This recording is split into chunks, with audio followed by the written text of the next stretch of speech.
In this video, I bring out some important points to help us understand why sometimes it's just hard to say what's on our mind. It's easy to tell someone, just say what's on your mind. And it's true that when we speak up, everyone involved typically does better because we can identify what's needed to bring our relationships back into harmony. And yes, there's a but, and here it is. What happens when someone can't access their words or maybe even their feelings?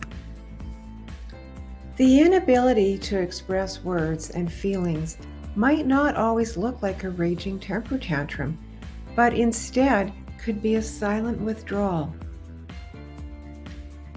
Children and adults do better when things are named, but sometimes people need help doing that because they're in overwhelm. How do we get overwhelmed in the first place? Well, it can be different for everyone.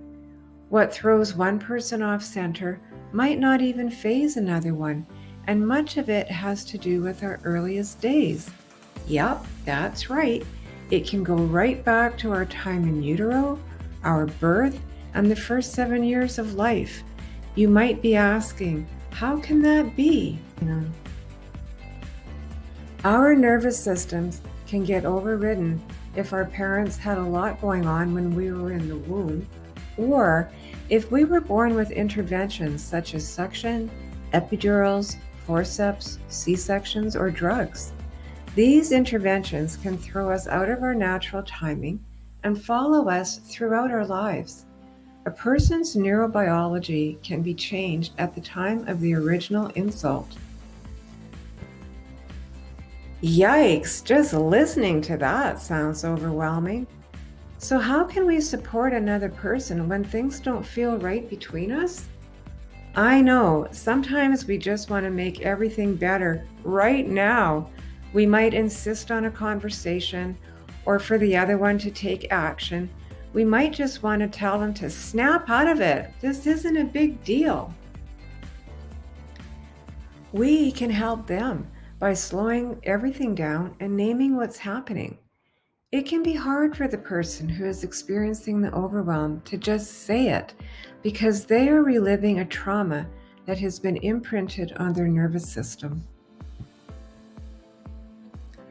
It might be helpful to respond with something like, "Oh boy, we do have a mess here. That jug of juice spilt all over the place, didn't it? Well, don't worry about it. It's a minor setback. How about if I print another report for you since this one's all wet and you can clean up the juice?" This may seem like an oversimplified response, but this kind of support is exactly what's needed when a person is reeling because they are being flooded with stress hormones and are likely feeling that this is a catastrophe. These kinds of responses let the person know that things happen, but they'll get through it. The big thing to remember is that we all have history that has been imprinted into our nervous system, which will result in different levels of reaction. If a reaction is disproportionate to a situation, it is usually because someone's history has been activated. My name is Bev Johnson Bender.